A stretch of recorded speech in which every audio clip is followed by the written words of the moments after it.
In my previous life, I was drained as a blood bag and died alone in the factory dormitory. When my parents saw my body, they regretted it. After being reborn, I obtained a 10 years early awakening pill. The system said that taking this would make my parents realize their mistakes 10 years earlier, but I immediately fed the pill to my baby brother in the cradle. My brother's eyes lit up, and his little nose seemed to gain intelligence. "Lucy, why haven't you sent money home yet?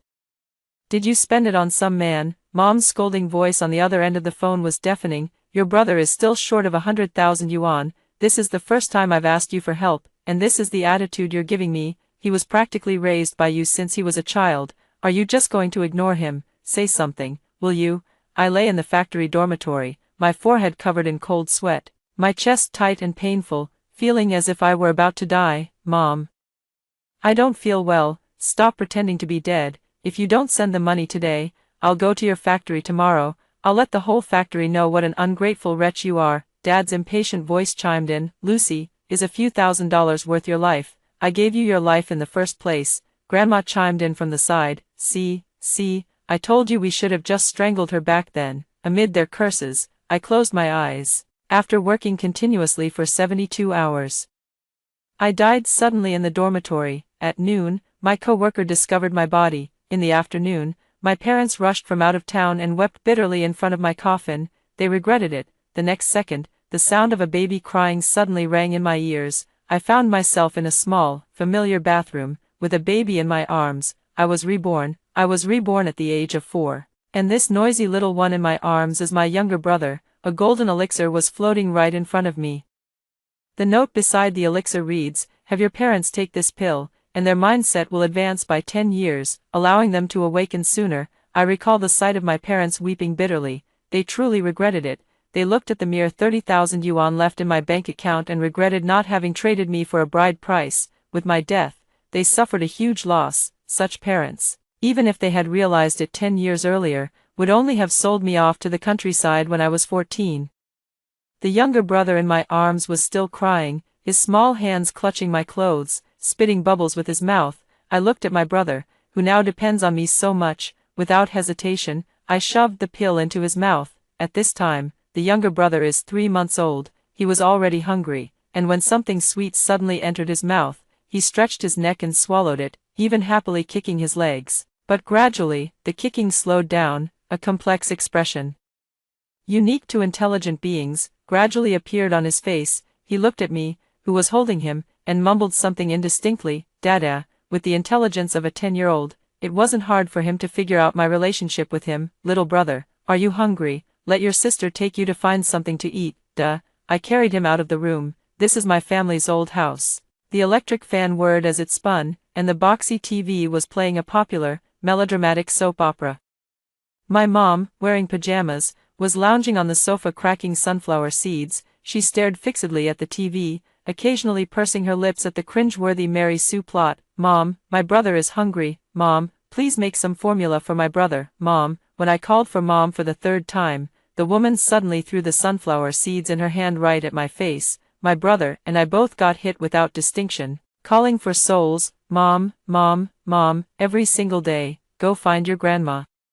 Wasn't she the one who kept pushing to have you? Now that you're born, that old hag doesn't care anymore. You two little debt collectors, get out, get out." My brother was startled but didn't cry. I didn't say a word and carried my brother out the door. Grandma plays cards downstairs at this time every day.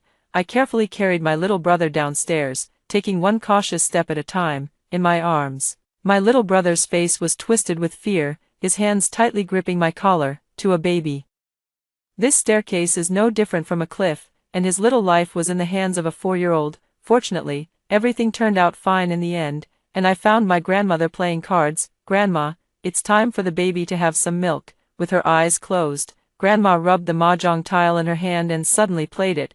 9 of dots. Good heavens, it's the 9 of dots again. She rolled her eyes at us and said, "Go find your own mother for milk. I don't have any for him to drink." At that moment, my younger brother thought he was clever. Believing he could stir our grandmother's affection, he stared wide-eyed and began to cry. "Wah, wah, ouch, you two motherfuckers, get the hell out of here." Grandma pushed me aside. "I'm playing cards, don't jinx it here." I almost fell, pretending to comfort my brother who was faking tears. "Let's go." I'll make you some milk, sis. I carried him back home again. The milk powder was hidden in the kitchen's overhead cabinet. I placed my younger brother on the floor and skillfully stacked 2 chairs on top of each other. The chairs were wobbly, and my brother, lying on the floor, stared at me, not daring to breathe heavily. Fortunately, I managed to get the formula in the end, mixing the formula, feeding, and burping, all done in one go. After finishing the bottle, my little brother's tiny body began to feel sleepy, and he dozed off in a daze. I patted his bottom gently, my mind wandering back through this chapter of my life. My brother was too young to remember this, but I remember it clearly. My brother was an extra birth, and as soon as he was born, we had to pay a hefty fine. My grandmother complained that my mother couldn't breastfeed, so we had to spend extra on formula. My mother, on the other hand, resented my grandmother for deceiving her. She had promised to help take care of the baby and even give a gold bracelet. But none of it came true. My father went to work in the city, and the conflict between my mother-in-law and daughter-in-law shifted to me and my younger brother. It wasn't until he was 5 years old that they started acting like proper family members. Now it's better. My brother can personally experience the love they talk about. Time came when my brother was 9 months old, with the mind of an 11-year-old. He strongly resisted me helping him wash his bottom. I threw the towel to him. Then wash yourself, as if I enjoy serving him so much. In my previous life, I had to endure the smell of his waste for years. I'd much rather he handle it himself. My little brother grabbed the damp towel with both hands and slowly began wiping his bottom. Maybe I was a bit too harsh earlier, he pouted, looking somewhat wronged. Just as he tried to stand up, he suddenly slipped. Below was the hard-tiled floor. I caught him in my arms, thump, thump, clumsy and still trying to show off. I scolded him with my words, but gently rinsed his back with warm water. My younger brother has been mischievous since childhood, even without early intellectual development. He was still a little rascal. I always had to keep one eye on him. Though he doesn't remember it. Stupid girl. Grandma's voice sounded at the door. What are you doing hogging the toilet? The first thing Grandma does when she gets home from playing cards is use the toilet. She ignored the two of us, pulled down her pants, and peed, washing my brother's bottom. Humph. Grandma's triangular eyes glared at me and my brother, a pair of good-for-nothings. After she finished peeing, she saw me still silently scrubbing my brother and inexplicably flew into a rage. Dragging your feet, just like your lazy mother, using hot water in the middle of summer. All you know is how to enjoy yourselves, no idea how to save on gas. As she spoke, Grandma picked up the water dipper and splashed a scoop of cold water toward my younger brother. In the past, kids used well water to bathe. So what? They grew up strong and healthy. The cold water was chilling, and I quickly pulled my brother into my arms. Most of the water splashed onto me, leaving me shivering all over. Wah, wah, this time, the younger brother is really crying. Not long after, Mom decided to wean the younger brother. Her way of weaning was simply not buying formula, but she didn't care what he would eat afterward. She didn't care, and Grandma wouldn't care either. So every day, young me had to take a rolling pin and a kitchen knife, pounding and chopping meat and vegetables in the kitchen into a paste to feed my little brother. One day, my grandmother saw me busy in the kitchen, snatched my brother from my back, and carried him to the dining table. Look how clumsy you are, don't you know how to use your own mouth? Saying this, she picked up a meat bun from the table, took a bite, and with her wrinkled lips moving up and down, quickly chewed the bun into a mushy lump. She spat this lump into her hand and moved it toward her brother's mouth. Her brother struggled violently in her arms, his whole body stiffening, his little face scrunched up, forming 3 chins.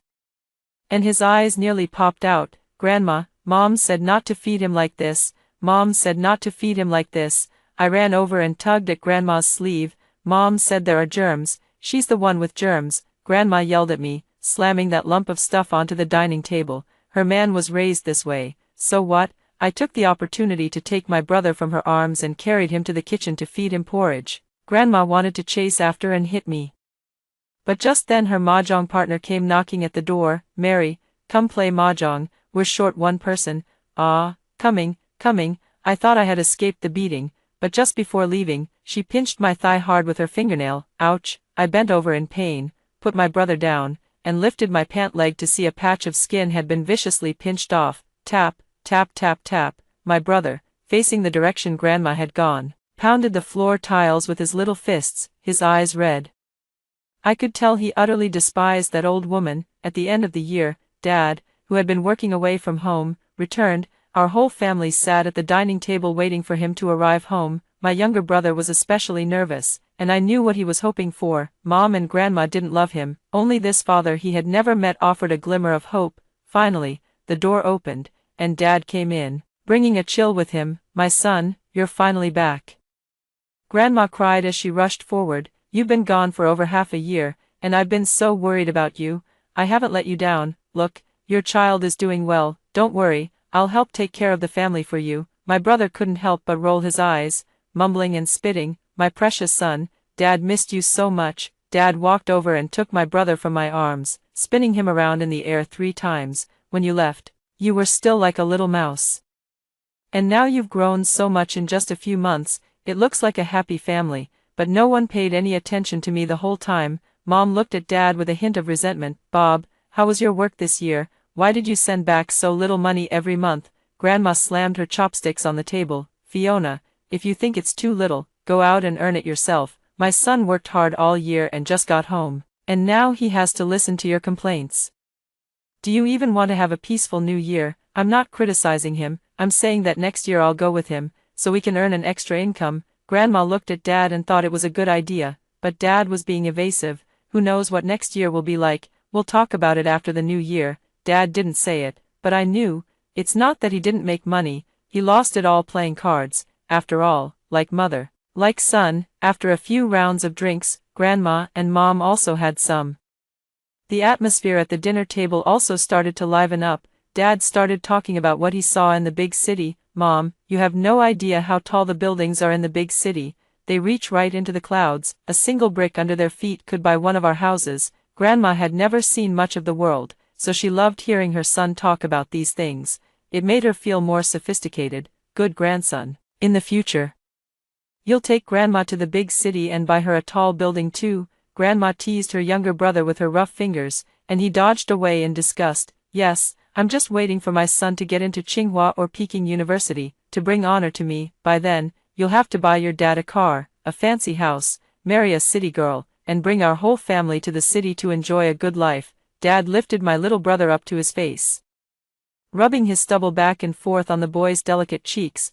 My little brother made babbling sounds, clearly resisting. My mom noticed me eating in silence and snorted coldly. "Sons are better, raising a daughter is completely useless." My dad glanced at me, probably thinking I was too young to understand. "It's not entirely useless. Do you know how much it costs to marry a wife these days?" "How much?" Grandma was most concerned about this. Dad extended his palm. 50,000 yuan. "Oh my God," Grandma exclaimed, looking at me with a beaming smile. "You, the money-losing burden, are actually worth this much?" I smiled at Grandma, pretending not to understand. Thump, thump. My younger brother, furious, kicked and thrashed in Dad's arms. My mom looked at me with disdain, clearly displeased that I was being praised. "Her behavior isn't worth that much." "It is worth it." I asked around. My dad said proudly, "I have a coworker who does this kind of thing. You can send a 10-year-old to their village, and as long as they're not stupid or disabled, that's the going rate." Ouch. Suddenly, Dad cried out in pain. "My son, why are you biting me?" There was a red tooth mark on his arm, and my little brother leaned his whole upper body toward me, babbling. He uttered the first words of his life, "Sister." My little brother could talk now, and Dad had been pestering him for days, trying to get him to say, "Dad," but he just wouldn't call me that. He would only say, "Sister." Dad's interest quickly faded, and from then on, it was still me who took care of him every day. One day, while I was helping him build a bridge on the floor with old chopsticks, Mom suddenly yelled from the room, "There's a thief in the house." Mom's footsteps quickly reached the living room. She looked around angrily and finally fixed her gaze on me. "Lucy, was it you, you wretched girl, who took my money?" "It wasn't me," I replied calmly, shaking my head. Dad was watching TV nearby. "How much money did you lose?" "All the change is gone, a good $70 or $80. Hearing such a small amount, Dad couldn't be bothered to respond. I remember when I was a child, during the new year, money went missing at home. Mom suspected I had taken it and beat me severely, eventually throwing me out of the house. In the bitter cold of winter, I was so frozen that my hands were covered in chilblains, and the next day I came down with a high fever. It was this year, I started to recall, but in my memory, the money was never found in the end. As I was thinking, my mother slapped me. I staggered from the blow and fell to the ground. "Sister." My younger brother crawled over and threw himself on top of me. Mom, get Tom away. Grandma picked up my little brother and went back into the house. My little brother cried out in a panic, but it didn't slow down Mom's punches. Hurry up and hand over the money, or I'll beat you to death. You stay quiet at home all day, making me think you were so honest, but it turns out all your cunning is hidden here. Where did you hide the money? Seeing me covering my head, my mother yanked my hands away and pinched my face and neck hard. My father stood by indifferently, just frowning and turning up the TV volume. Soon, Grandma came back, and she wouldn't miss such a scene. She gloated, "There are no thieves in my family. I wonder where this bad habit came from." Mom secretly seethed with anger and hit even harder. My body was burning with pain. At that moment, a dull thud suddenly came from the room. Oh no, Tom fell. Several people rushed into Grandma's room, and I followed, holding my arm. There was my younger brother lying on the floor, crying loudly. Clutching Grandma's handbag, there is a red coin purse inside. It's my mom's, my money. My mom snatched my grandma's handbag. That look was even more satisfying than when she caught me stealing money. She said sarcastically, "Ha, look, who really has the habit of stealing? You." Grandma couldn't find an excuse for a moment and could only turn to Dad for help. "Son, your wife is insulting your mother, Fiona. I'm the one who earns all the money. My mom can spend it however she wants." "Fine.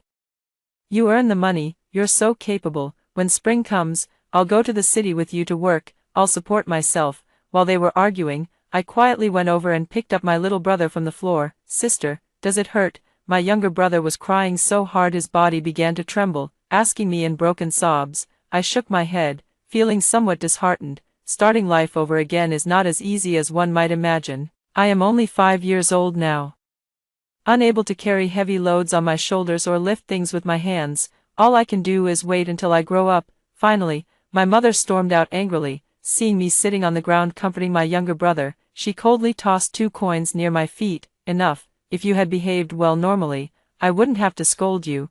I gave birth to you and raised you, so what's wrong with hitting you a couple of times? Do you expect me to kneel and apologize to you?" After saying that, she put on her coat and left. With Mom gone, Grandma and Dad simply went out to play cards. At noon, I cooked a bowl of noodles for the 2 of us. After eating noodles, I carried my younger brother on my back and went to the small shop. With the 2 coins my mother gave me, I bought 2 ballpoint pens. On a cold winter day, I stuffed the ballpoint pens into my younger brother's hand. "Little brother, your big sister doesn't need you to protect her." Hearing this, my younger brother was clearly taken aback, and his eyes reddened again. He thought I was disappointed in him for being useless. "Your sister is very capable. Promise me that we'll study hard together in the future and get into a big city. We'll run far away and never come back."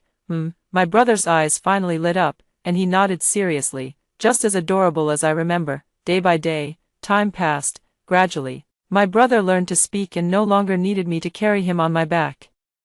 And I started elementary school. The family believed he was starting to remember things, and their attitude toward him began to change. But my younger brother was no longer as easy to deceive as he was in his previous life. He truly developed a strong interest in learning, just as he had promised me. When I was doing my homework, he would also bring a small stool over to scribble and draw. These elementary school assignments are very easy for him.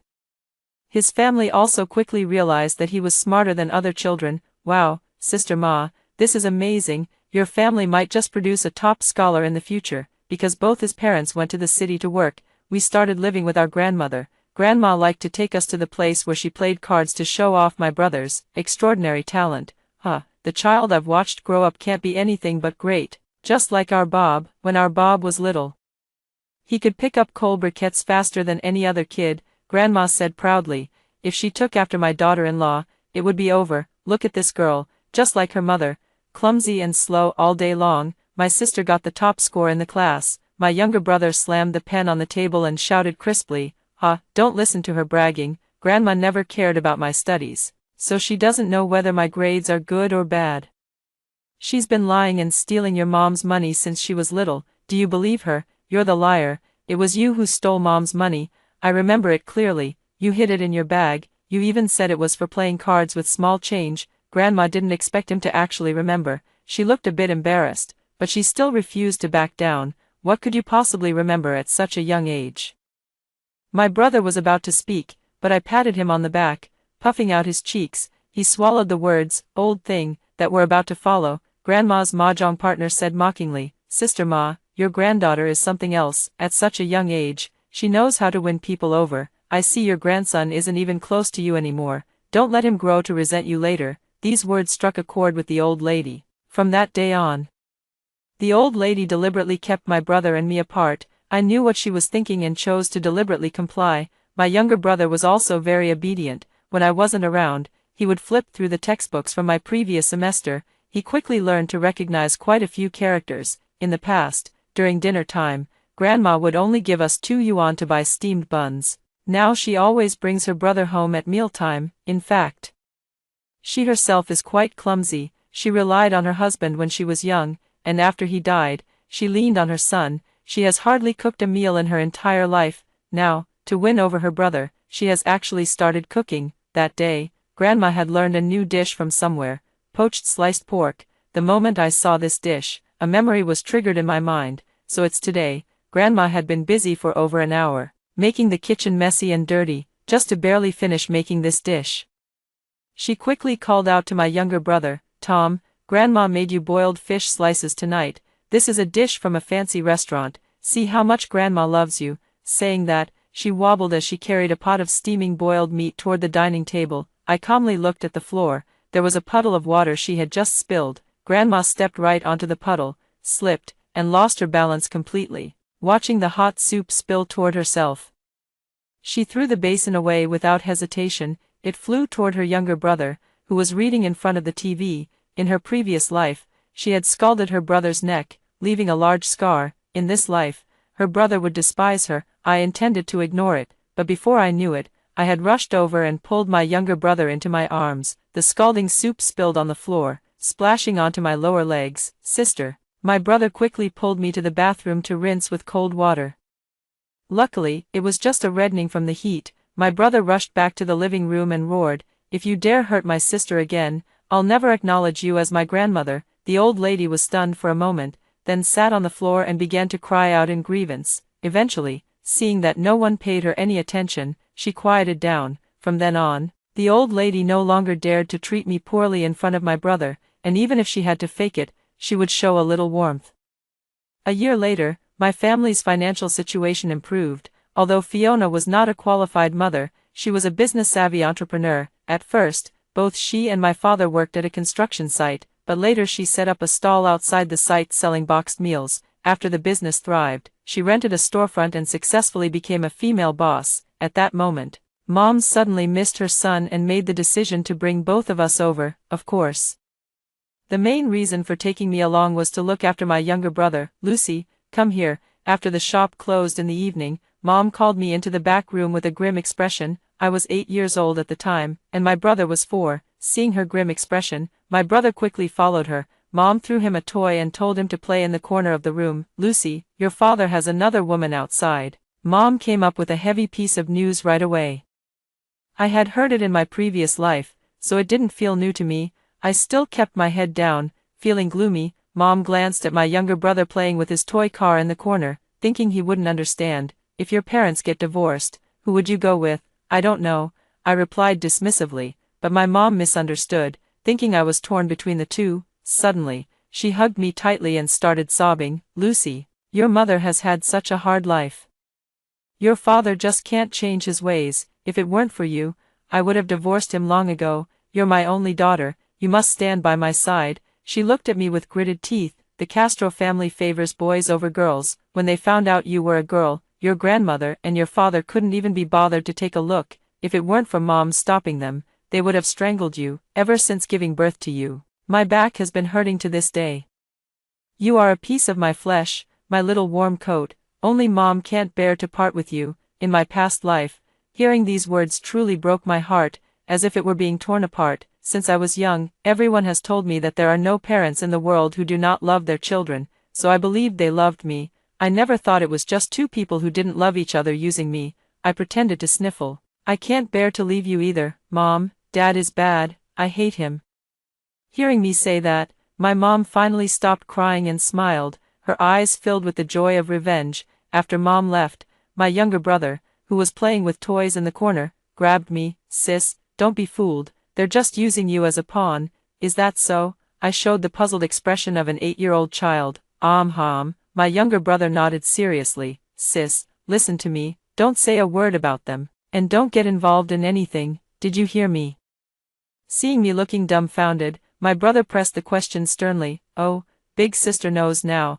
After I finished speaking, my younger brother ran out of the house. At dinner time, Dad came back drunk. My mom started putting on a show at the dinner table, holding her waist with a pitiful expression. Oh no, it looks like it's going to rain again these next couple of days. My back hurts like it's being pricked by needles. It hurts so much at night that I can't sleep well.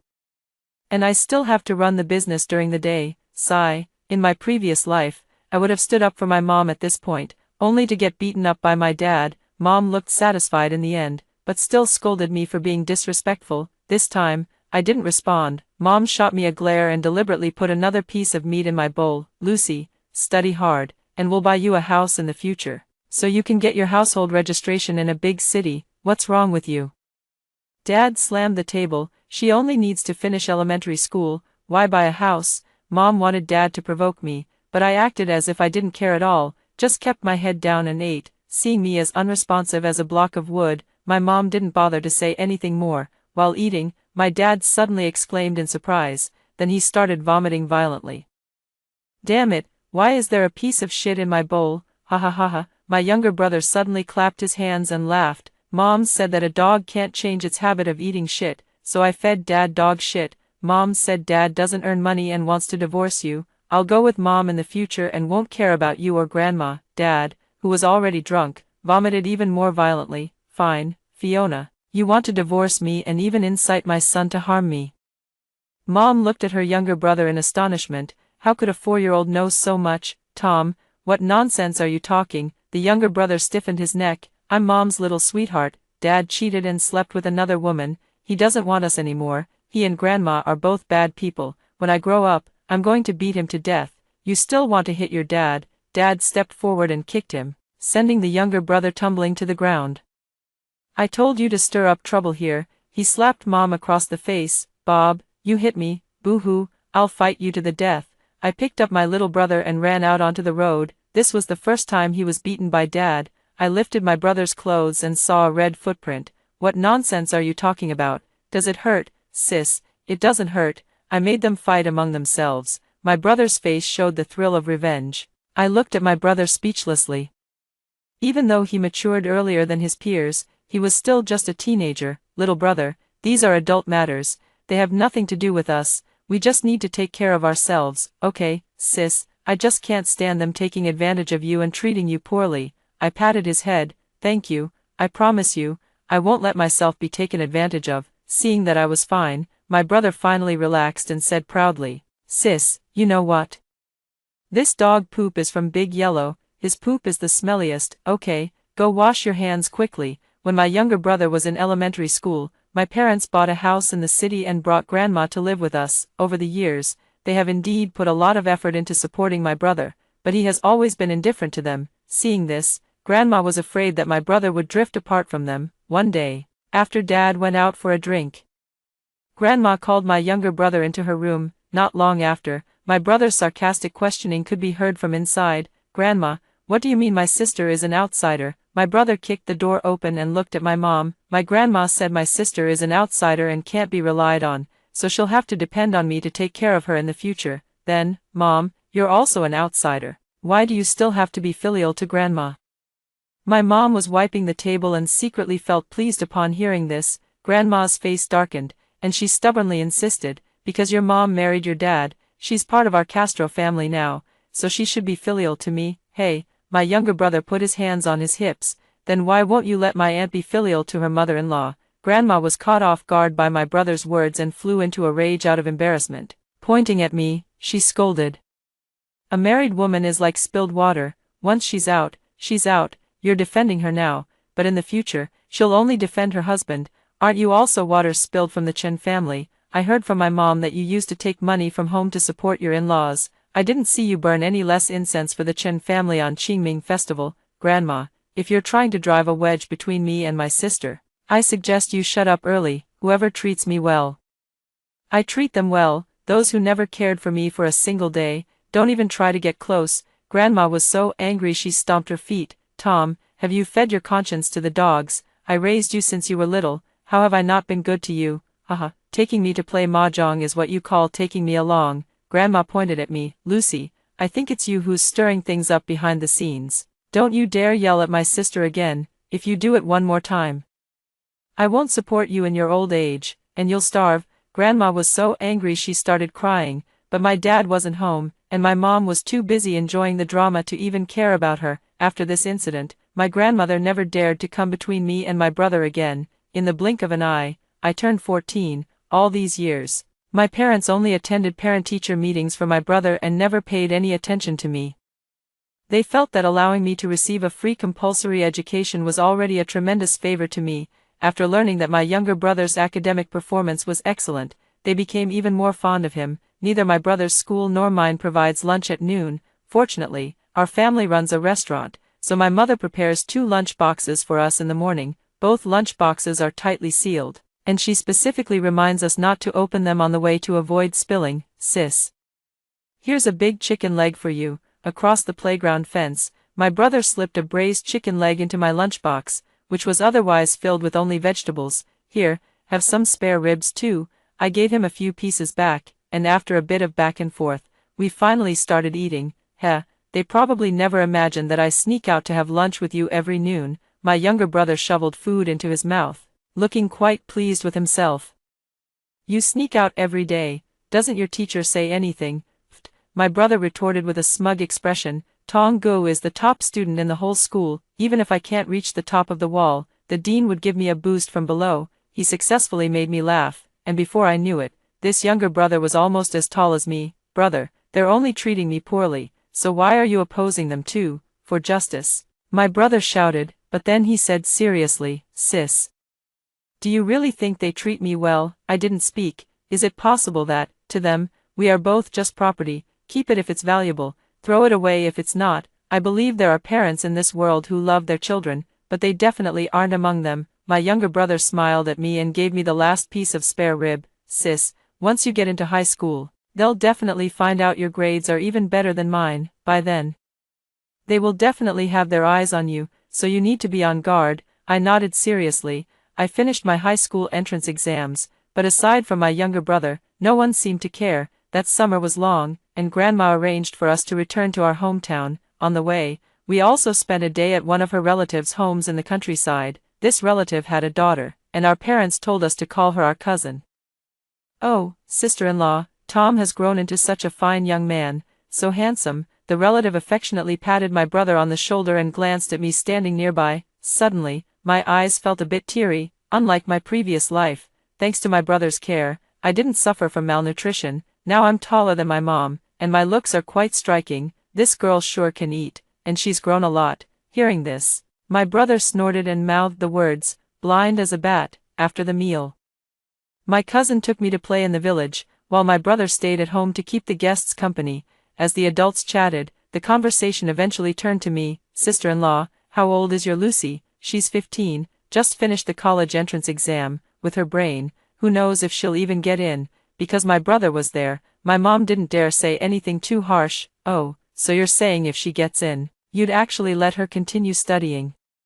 What's the point of a girl studying so much? The more she reads, the more ideas she gets, and she becomes harder to control. In our village, girls can be sent off to have children as young as 14. Look, Tom is already so grown up. If we marry off his sister, it'll be easier for him to find a wife later, won't it? Mom wanted to stop it, but it was too late. The relative's words poured out as fast as beans spilling. My brother shot up from his seat, startling everyone. Mom quickly smoothed things over. Oh, come on, it's all just idle talk. That kind of thing isn't common in the city anymore. My younger brother stared at that relative, suddenly let out a cold laugh. Mom, I'm going to find my sister to play. When my brother found me, I was surrounded by my cousin and a group of children. Can't even a city kid jump over a pigsty? My mom said they weren't from the city at first. Just like us. Then she is a traitor, right? Unless you jump over the pigsty, you're a traitor. Traitors have to kneel and kowtow. I stood speechless in the middle, not wanting to say another word. Bullying my sister is nothing special. Have the guts to challenge me. My brother suddenly appeared, glaring at that cousin, seeing a boy show up. The other boys weren't convinced either. Let's compete then, we'll race to the pigsty, jump over the manure pit on the other side, and whoever comes back first wins. If you lose, you have to kowtow. No problem. In the countryside, children play without distinction between boys and girls, everyone runs together, a group of people all lined up at the starting point. At the signal, they all dashed forward in a rush. My younger brother has been a wild monkey since childhood, and during his 3 years of middle school, he climbed over the high wall at least twice a day. He runs both fast and agile. A few of the boys were precocious and knew that our cousin was trying to make things difficult for us, deliberately tripping up my younger brother. Unexpectedly, my younger brother, like a little calf, knocked them all aside with a single shoulder. There were a few big, fat pigs in the pigsty, and 2 of the boys lost their balance, tumbling right onto the pigs, which scared the animals into squealing wildly. Crossing the pigsty and running a few more steps, you'll reach the village manure pit. The younger brother deliberately slowed down to wait for his cousin. Just as his cousin was about to jump, he stuck out his foot to trip her. Help, your daughter has fallen into the manure pit. My parents were chatting with relatives about how much money they could get for selling me. Just then, someone came to deliver a message. Everyone rushed out and saw my cousin, half dead and covered in manure. Carl Chen, look at your child, a burly man said, pulling 2 boys along. How can a girl be so wild? She made my 2 sons climb into the pig pen. They almost got trampled to death by the pigs, and my pigsty, those brats trampled it all down. Whoever instigated this has to pay for it. The 2 boys were also covered in pig manure, and with the 3 of them together, the stench was unbearable. My cousin could only cry at this point. She hadn't seen who tripped her, so she couldn't even complain. In the end, she got a beating from her mother and had to pay the pig farmer 100 yuan to rebuild the pigsty. Because of this incident, it was hard for our family to stay any longer, so we returned to our hometown that very day. When the middle school entrance exam results came out, my parents were stunned. They never expected that the daughter they had neglected for over a decade would be admitted as the top scorer to the best high school in the big city. They looked at me as if I were a stranger. With shock, doubt, and wariness, at that moment, the relatives' words echoed in their hearts again. Too much reading makes the mind too active, hard to control. One evening, I overheard them whispering in Grandma's small room, "Bob, why is this girl so deep in thought? It's quite frightening. She can't be allowed to read any more books. Who knows what twisted ideas she might develop if she keeps reading. Yes, look at Tom. He's been led astray by her, in my previous life." They secretly went to the school and cancelled my student registration, forcing me to choose between working and getting married. From the age of 16, I worked tirelessly until I was 24. This time they wanted to try the same old trick again, but clearly, they knew next to nothing about the education system. How could the school possibly let me go when I was ranked first in the city? When they came back with the 20,000 yuan bonus from the school, I saw a smile on their faces for the first time. "Lucy, study hard, and let me know if you want anything to eat." Oh my, the ancestors have blessed us. Our family has produced 2 literary stars. "Daughter, even if I have to work my fingers to the bone, I'll support you through college." On the surface, I acted grateful, but deep down, I remained cautious, because I know, they won't let me fly away. Even if I were a phoenix, I would be a phoenix with broken wings. If I fly away, I won't belong to them anymore, and they won't be able to exploit me. Throughout the 3 years of high school, I never dared to waste a single moment. Being reborn didn't help much with my studies, but my mindset was truly different. I moved forward without hesitation, with an extremely clear goal. I want to fly away, far away, to a place they could never even imagine. My brother and I thought alike. It was as if we were in a competition, holding our breath. He even skipped a grade after finishing the first year of middle school, directly closing the gap between us. When I was in my final year of high school, he was admitted to my high school with the top score in the entire school. "Sis, I finally caught up with you. Good luck on the college entrance exam." Before filling out the college application forms, Dad took the whole family out for a meal. "My dear daughter, last time when we had dinner with Uncle Wang, he said that the city university here is quite good, graduates have guaranteed job opportunities, so he suggested you apply to this school. Does he have a problem?" My brother said irritably. "You can get into that school with just over 300 points. Does he even know how many points my sister can score?" He meant well for Lucy, and Mom also thinks it makes sense. By this time, Mom already had white hair at her temples, a young girl like her. If she goes to another city, her parents would be so worried. "Yeah, It's so good to be at home. Once you get married, the family restaurant will be handed over to you and your husband to manage. In the past, no family would ever spoil a daughter like this. Grandma was so moved by the pie she painted herself. Seeing that I wasn't speaking, my mom grew a bit anxious. Lucy, I've never liked your quiet personality since you were little. Where did you apply? Just say it. Can't you even talk to your family? I've already applied. Capital Medical University. I want to be a doctor. I put down my chopsticks, my tone indifferent. For a moment, the entire room fell silent. In the following days, they never brought up the topic of filling out college applications again, but I knew that beneath this silence, there was anything but peace. Sure enough, 2 days later, the whole family returned from outside, their faces beaming with joy. I happened to be away that day, and only my younger brother was at home. What were you all up to? My brother frowned, annoyed by their appearance. We went to the internet cafe, Dad said with some pride. Grandma even winked and smiled at Mom. Tom, your parents, are doing this for your own good. Mom sat down next to my brother, putting on a gentle motherly expression. You're a boy, with ambitions to go far in the world. We can't keep you tied down at home, with your sister taking care of things at home. You can focus on building your career outside without worry. Exactly, Grandma chimed in. You'll need a lot of money for college in the future. If your sister goes out and spends it all first, what will we do then? My brother suddenly jumped up. It wasn't the first time he'd lost his temper at home, but this was the first time he'd gone this crazy. He flipped the coffee table over and screamed at them hoarsely. Speak up. Where have you been? How dare you? I'm your father.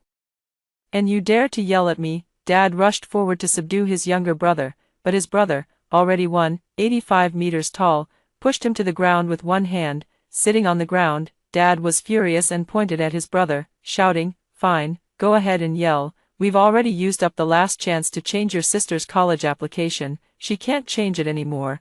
Why are you doing this to her? The younger brother shouted, tears welling up in his eyes.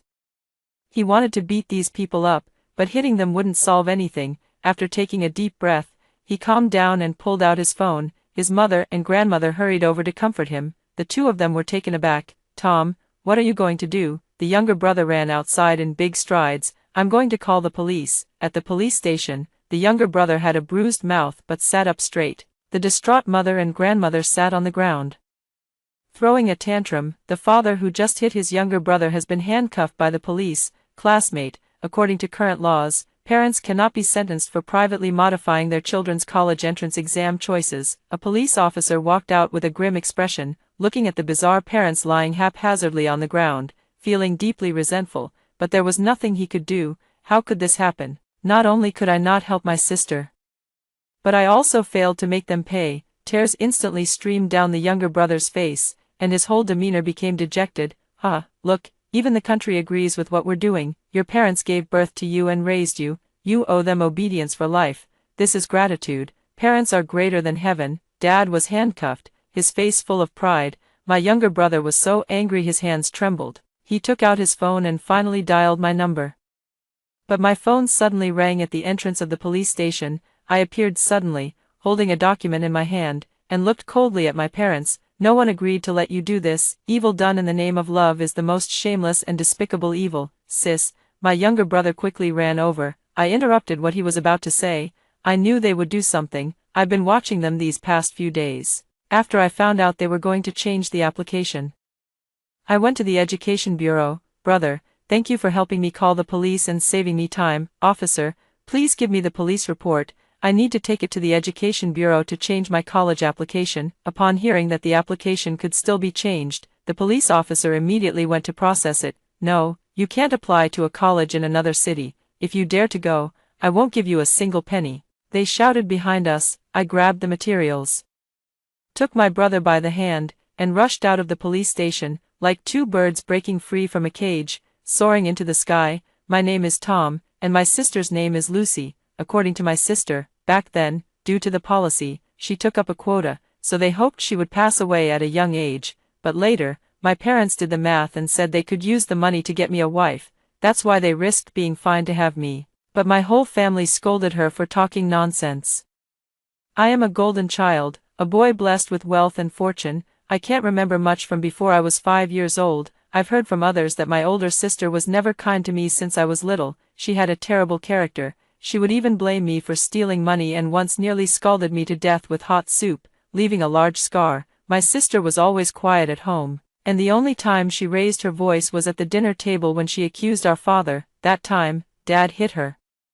I didn't understand, since our parents had such a good relationship, why would she try to persuade them to divorce? My sister didn't get into high school and started working in a factory right after graduating from junior high. According to my parents, she rarely sends money home and has been involved in messy relationships over there. I really want to call and talk to her about it, but before I could even address her situation, I fell seriously ill. The doctor said it's a brain tumor located on the brainstem. The surgery costs are extremely high, but the chances of success are almost zero. My parents haven't come to see me in a long time. Grandma said they went to the reproductive medicine department. She mentioned that the technology is advanced now, and for 100,000 yuan, they can have several at once. I don't quite understand. Didn't Dad lose all our family savings playing cards 2 years ago? Where did they get 100,000 yuan? I was thinking in a daze until I closed my eyes completely. I slowly opened my eyes again. I saw the doctor in front of me wearing a sterile mask.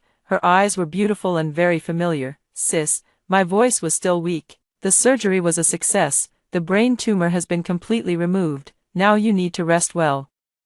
I forced a smile. With the world's top neurosurgeon performing the operation, it was bound to be a success. Sis, I just had a dream. A dream? Yeah, I dreamed that when I was little, I was so foolish. I didn't remember how good you were to me, nor how bad they were. I even kept speaking up for them, like an idiot. In my dream, I also had a brain tumor, but in the dream, I didn't have a miracle-working sister. I saw a moment of surprise in my sister's eyes, but then they curved into a smile. That must have been a terrible nightmare, but as long as you're alive, nightmares always end. After hearing the first story above, what are your thoughts? Feel free to share your opinions in the comments section. Next, there is another similar story. Let's continue to see. Reborn at the age of 6, the first thing I did was gather the whole village to catch my dad and his lover in the act. At that moment, the excitement of the entire village was palpable. I was reborn, returning to the year I was 6. I personally saw Dad carrying Aunt Ophelia from next door and disappearing into the inner room. It was New Year's Eve in 1988, at the wedding banquet of the village chief's son. Mom and Grandma had gone to help out. I quickly ran to the village chief's house. The ceremony is underway, and the entire village is present. I ran up to the podium in a hurry, snatched the microphone from the host's hand, and cried out loudly, "Quickly, save Aunt Ophelia." My dad took off her pants and hit her. After a brief moment of shock, the host quickly stepped forward to grab the microphone back from me. I refused to let go, screaming hoarsely, "Go quickly and save her." Aunt Ophelia kept begging for mercy, but my dad won't let her go. He keeps hitting her. At that moment, the excitement of the entire village was palpable. The villagers all rushed toward my house in unison. My grandmother shouted at the top of her lungs, "Don't listen to the child's nonsense. There's nothing going on, everyone hurry back." But those eager to see the commotion paid her no mind. Running faster than rabbits, the whole village swarmed into my family's courtyard in a chaotic rush. A few young bachelors from the village kicked open the inner room door of my house in just a few moves. When I squeezed in from under the adults' legs, I only saw my dad and Ophelia's pale bodies. My dad frantically pulled up his pants, and Ophelia snatched the quilt, wrapping it around herself in a disheveled manner. My mom pushed through the crowd, grabbed Ophelia by her hair, and dragged her into the yard. My mother was known far and wide as the most virtuous wife in the neighborhood, and in all the years since her marriage, she had never once raised her voice at anyone, but at this moment, she seemed to have gone mad, slapping Ophelia's fair face 8 times in a row until it swelled up. My dad, who usually doted on Ophelia, now cowered like a turtle, hiding in the inner room, afraid to come out. Ophelia's maiden home was right next to ours. Her mother, feeling sorry for her daughter, rushed over to stop my mother. My mom didn't go easy on her, impartial as ever, and gave her a few slaps too. At this point, the village chief and his wife, who was the village women's director, couldn't just stand by. They quickly stepped in to calm my mom down. So, my dad and Ophelia, that scoundrel couple, were tied up with their arms behind their backs, kneeling in the courtyard in disheveled clothes. My mother's face turned ashen as she held me tightly, glaring at them with hatred. My grandmother, who had always been fiercely protective of her son, wanted to rush forward to shield my father but was firmly restrained by the village chief's wife. In stark contrast to my My grandmother was notorious far and wide as a shrew, having offended many people in her daily life, especially the elderly women from the neighboring households, who would never miss this chance to humiliate my grandmother. They chattered away, gossiping, "Still protecting your own son after what he's done, what were you thinking? The upper beam is not straight, the lower beam is crooked. This is really a bit unfair to my grandmother." She had always disliked Ophelia,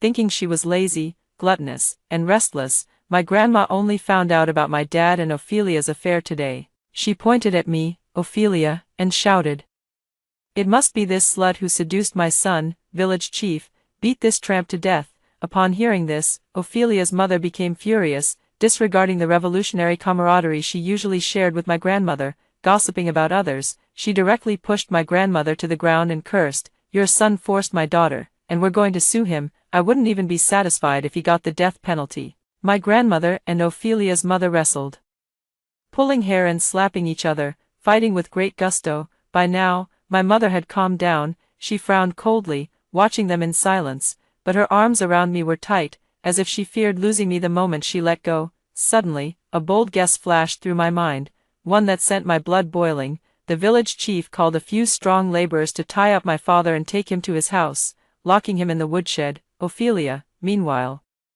was taken by the women's director to the village committee for supervision. During the New Year celebrations, we couldn't let such an incident ruin everyone's festive mood. The onlookers reluctantly left, glancing back every few steps. "This home will never know peace again from now on." That night, my mother held me in her arms, tears streaming down her face, unable to get enough of looking at me. After a long moment of contemplation, I finally spoke up, "Mom, do you remember the red butterfly garment factory in S City?" As soon as the words left my mouth, my mother's eyes widened in disbelief as she stared at me. I couldn't hold back any longer and threw myself into her arms, crying as I said, "Mom, just like you, I've also been reborn." Sure enough, just as I had suspected, my mother, like me, had been reborn today. When she came to, she was exhausted and dozing off in the village chief's kitchen.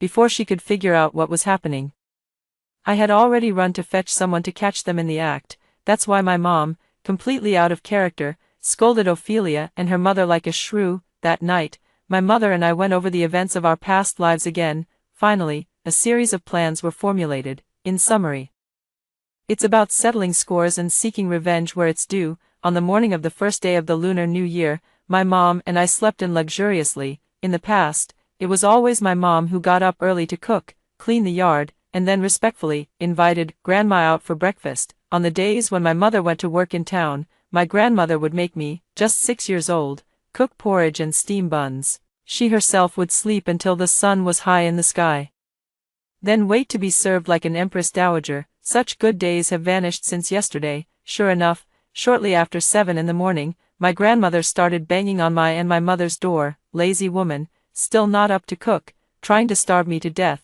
We kept our heads under the covers, ignoring her. Grandma, in her fiery temper, actually grabbed a sledgehammer and smashed the door open in no time, barging in and yanking off our blankets. Mom and I had only fallen asleep near dawn and were in deep, sweet slumber. Being rudely awakened, we were fuming with anger. My mother pushed my grandmother aside and scolded, "Make your own food if you want to eat, otherwise, go hungry." Grandmother, who had been used to bossing my mother around, couldn't stand being scolded even once. She sat in the yard, crying and wiping her nose, cursing with foul language. "That wasteful little slut gave birth to a money-losing girl and mistreats me. My life is so bitter, married a daughter-in-law who's not even human, can't even bear a son. Old man, I can't go on living, I'm coming to find you now." Neither my mom nor I paid her any attention and went about our own business washing up. Then my mom made me a delicious egg pancake. Holding the pancake, I squatted excitedly by the door, eating while calling the neighbors to come watch my grandma's solo tantrum performance. Furious and humiliated, my grandma rushed up to me and slapped the egg pancake out of my hand. "You worthless money loser, you jinx, got it, the stage is mine, time for me to take the lead, only magic can defeat magic." I gathered all my strength and knocked Grandma over with a headbutt, then burst into loud sobs. "I get up before dawn every day to cook. Just because I didn't get up today, you hit me. I'm only 6 years old. You keep calling me a money loser, but you're a woman too, so you're a money loser as well. My parents are both alive, how could I be a jinx? Both your parents are dead. even my grandpa is dead. You're the real jinx here." Hearing such words from a mere 6-year-old child was utterly shocking. The crowd around burst into laughter, clicking their tongues in admiration, praising my quick wit and calling me extraordinary. My grandmother was left speechless by my retort. Seizing the opportunity, I added fuel to the fire, pretending to be worried as I said, "My dad hit Ophelia yesterday. And he's still locked up at the village chief's house." "Grandma, how can you still have the heart to eat?" The whole village was already eagerly waiting to see the wild ducks joke of my dad and Ophelia, and now they were even more excited, swarming and escorting my grandma to the village committee. I followed behind my mom, trotting along eagerly. In 1988, social customs were still undeveloped, and my dad and Ophelia really ran into trouble, according to the law. The two of them were to be sentenced for hooliganism, locked up overnight, cold, hungry, scared, and exhausted. They had no energy left to care about each other and quickly turned on one another, engaging in a dog-eat-dog battle. My dad argued that Ophelia seduced him, and that nothing really happened between them, just a kiss. Ophelia, on the other hand, vehemently accused my dad of being infatuated with her beauty and trying to force himself on her. She, a weak woman, was powerless to resist and was a complete victim. I sneered inwardly. Ophelia and my dad were childhood sweethearts. They were originally planning to get married, but before the wedding, my grandma found an old fortune teller who said Ophelia would bring bad luck to her husband. My grandma adamantly refused to allow the marriage. Later, my dad married my mom, a girl from another village, and Ophelia also married far away to another village. At the end of last year, Ophelia's husband died. Just as the fortune teller had predicted, still young and unwilling to remain a widow, she returned to her parents' home and rekindled her old flame with my father. Like dry wood meeting a blazing fire, their affair was not the first time. My dad contracted a construction site, working as a small subcontractor. My mom was busy washing clothes and cooking for the workers on the site, completely unaware of my dad's occasional affairs when he came home. My grandma was preoccupied with playing cards and didn't notice either. At this moment, if they had the courage to own up to their actions, I might actually admire them a bit. Now I feel that scumbags and shameless women are truly disgusting. "Susan, what do you think we should do about this?" The village chief took a deep drag of his cigarette and asked my mother. My mother's family was from another village. The village chief was her distant uncle and also served as the matchmaker between my father and mother. Now that such a thing has happened, even the village chief feels embarrassed. Seeing this, my grandmother, without waiting for my mother to speak, quickly tried to mediate. "Family scandals shouldn't be aired in public, Susan. It was that wretched girl who seduced the child's father. He's innocent, so please forgive him." "Exactly. For the sake of the child, just let it go." The village chief's wife also chimed in to persuade, mentioning that the village was currently participating in the town's model village selection, and at this critical moment, nothing scandalous should happen. With wide, innocent eyes, I said, "Yes, yes, think of the children." My mother looked at me in surprise, completely baffled by what I was up to. I smiled innocently. "Auntie Ophelia has a baby in her belly. It's a little brother." The whole village erupted in uproar.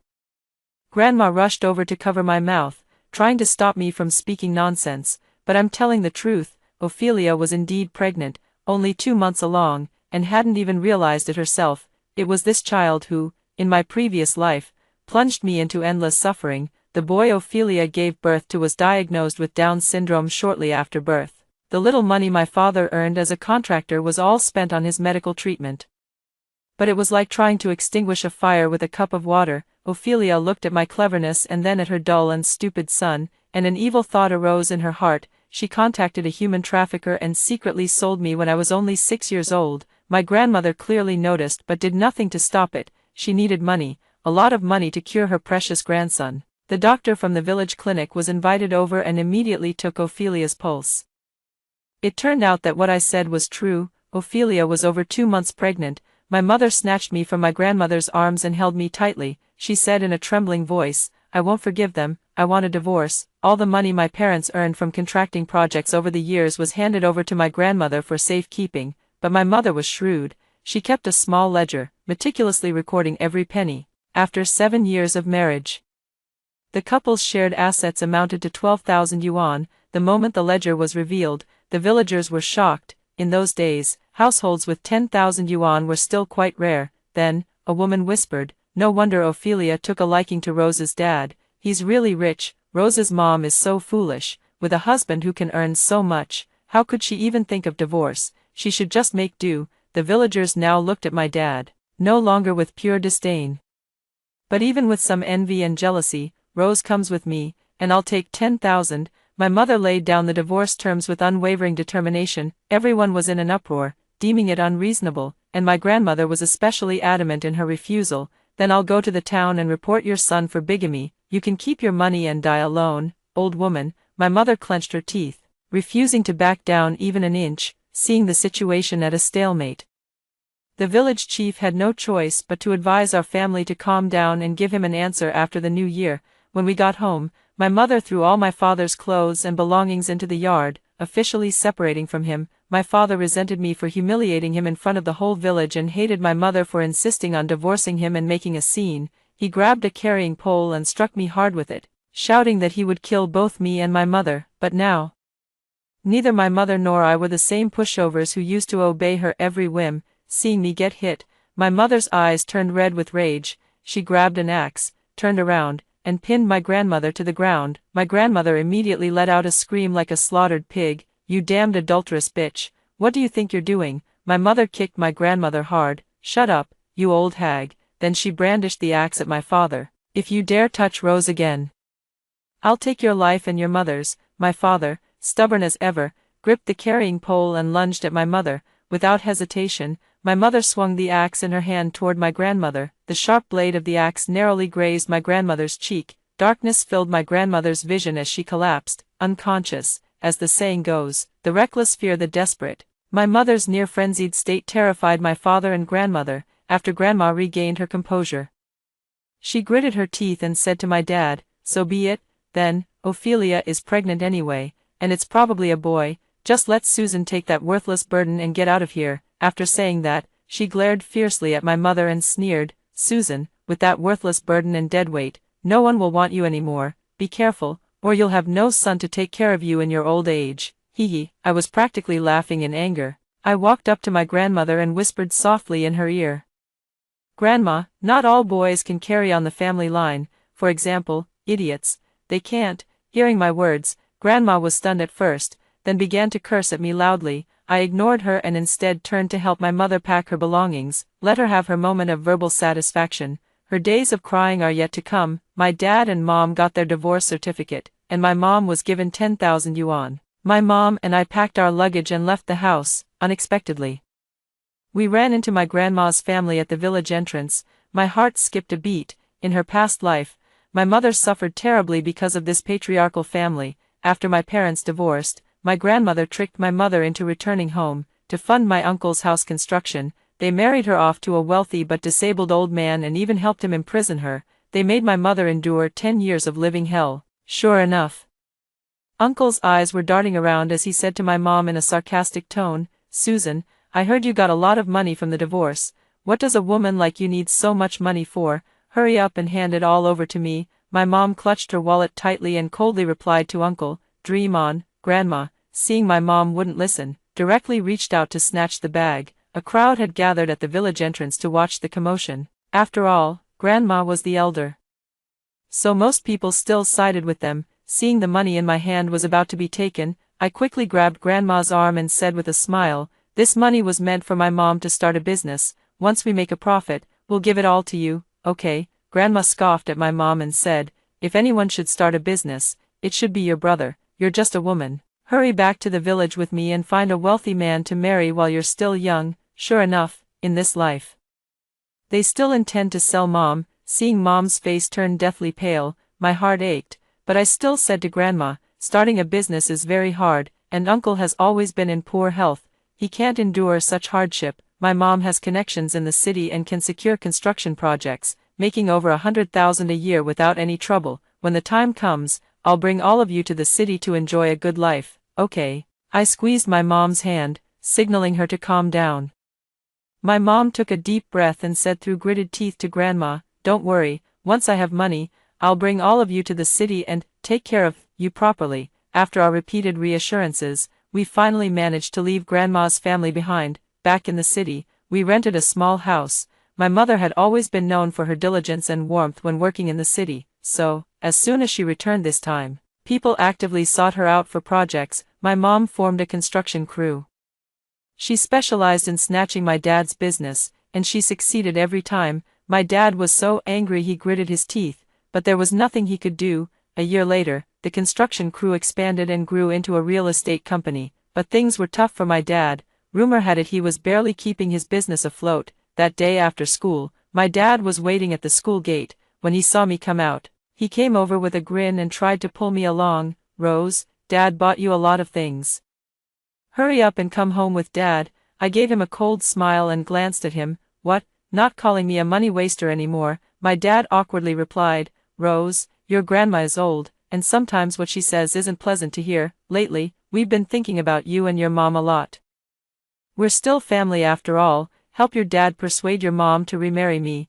It's strange, but after my dad and mom divorced, he didn't immediately marry Ophelia like in my previous life. Perhaps the scene of catching them in the act that I orchestrated created a rift between them. Although Ophelia and her family have been making a fuss, and she even gave birth to a son, my dad just kept refusing to marry her. I never expected that my dad actually harbored the idea of remarrying my mom.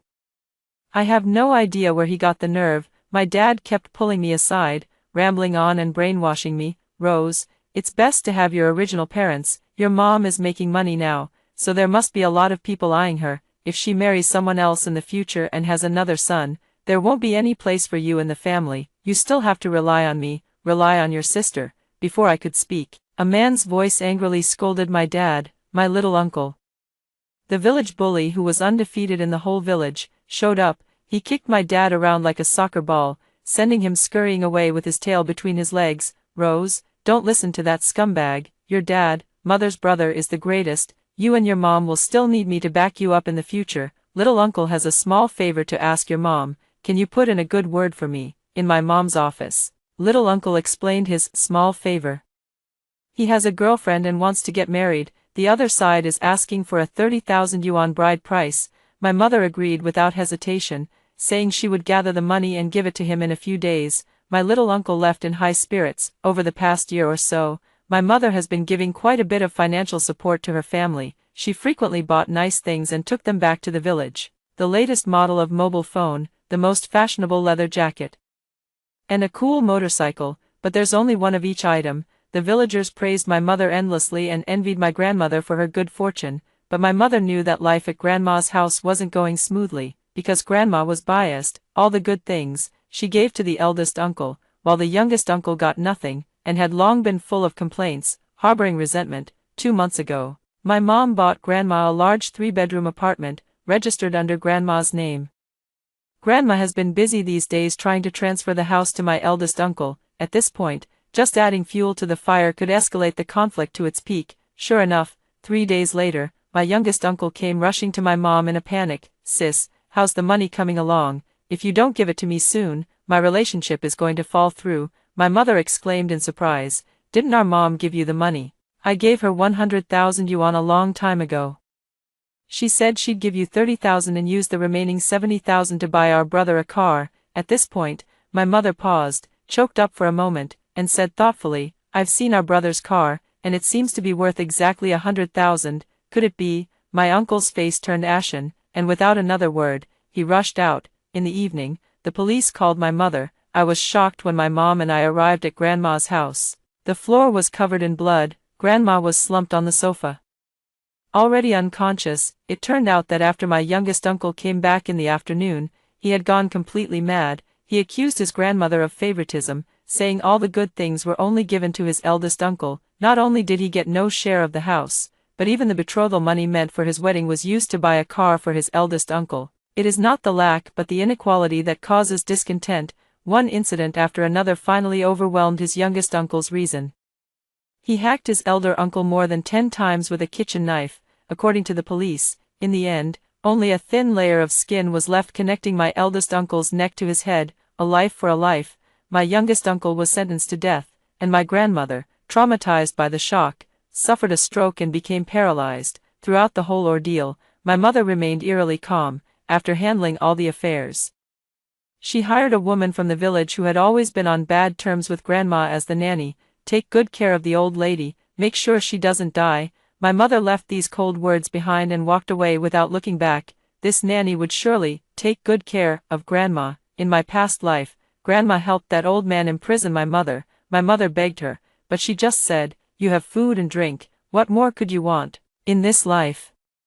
The house where her two sons killed each other became her prison, with food and drink, and a nanny who abused her day after day. She should be quite content, shouldn't she? What a perfect ending this is. When something happened at my grandmother's house, my dad got even more excited. He thought that without my mother's family, we mother and daughter would have to rely on him, so he kept harassing me all day, jumping around like a monkey. That day, my mom took me to a banquet hosted by the city's real estate companies. I was wearing a pretty little dress, eating my small cake sweetly and adorably, but I was almost knocked over by a woman. She rushed into the crowd in a hurry, grabbed a man, and said in panic, "Honey, our eldest child is seriously ill, it's very dangerous, the doctor has issued a critical condition notice." I took a closer look. What a coincidence. Familiar faces, isn't that my dad and Ophelia? My dad's face darkened as he scolded in a low voice, "What kind of occasion is this for you to make a scene? Get out of here." After speaking, he dragged Ophelia out like a dead dog. Ophelia clung tightly to the table leg, accusing through snot and tears, "You heartless man, seeing our son is sick, you just want to abandon your wife and child. Good bosses, judge for yourselves, give justice to us mother and child." It turned out that Ophelia's son, Tom, had not been quite normal since birth.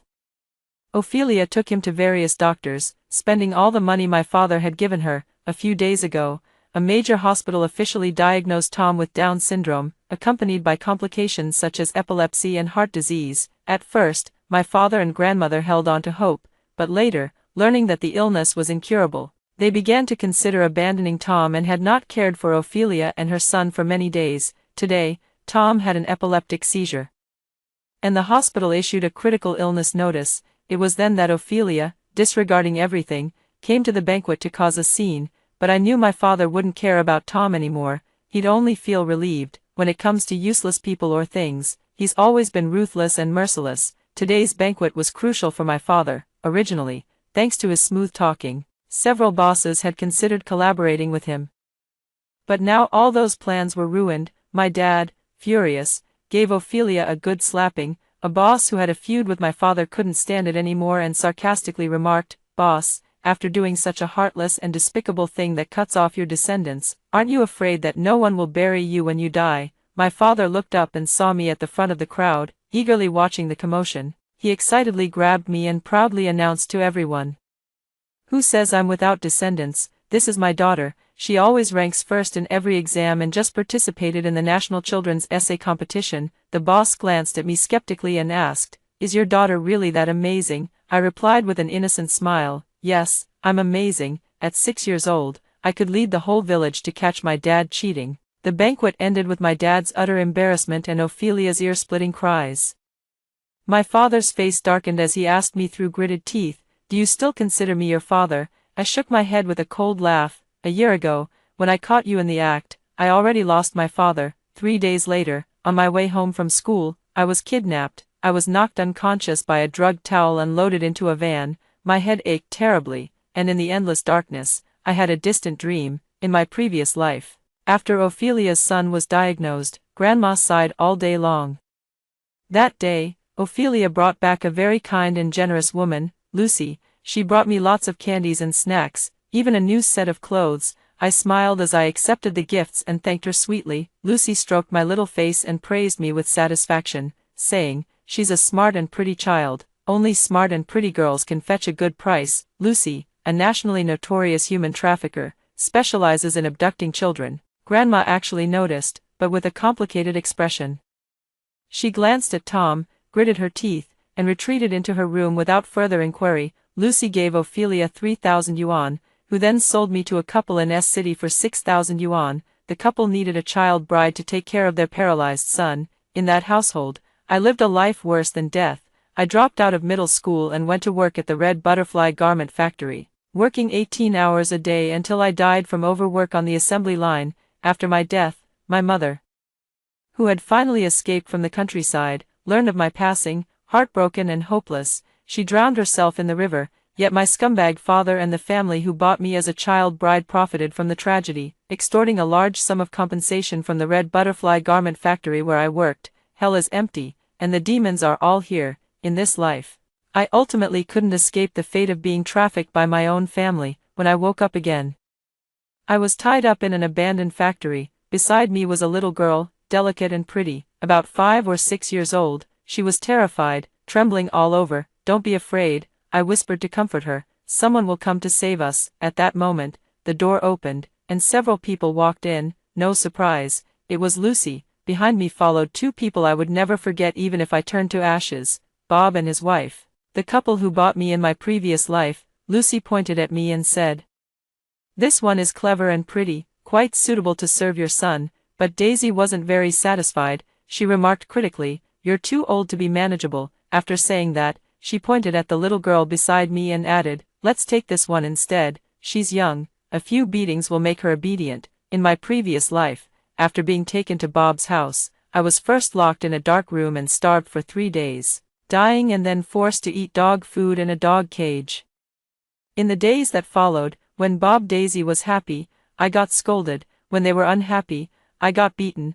Their disabled son was even more of a pervert, who loved to poke me with toothpicks and burn me with cigarette butts. After being tormented for half a year, I completely surrendered, lost the ability to resist, and obediently became their family's beast of burden. I glared at Bob Daisy with bloodshot eyes. Yet I was helpless, watching as they dragged the little girl away.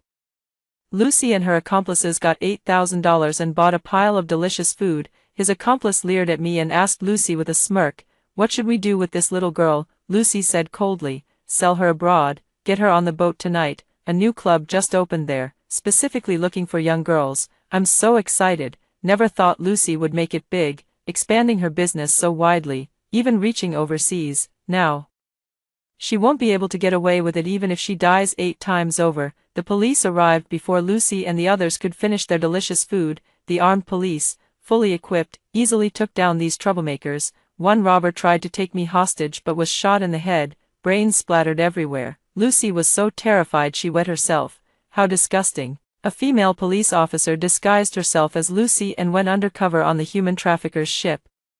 A cross-border human trafficking case was cracked. Girls from multiple countries were rescued. A police officer happily said to me, "Little hero, thanks to the locator on your watch, we were able to arrive so quickly." After being reborn, I was always worried that the kidnapping from my previous life would happen again, so I asked my mom to buy me a watch with a tracking function from abroad, but I had no mind to accept their praise. I anxiously said, "Hurry, go to S City.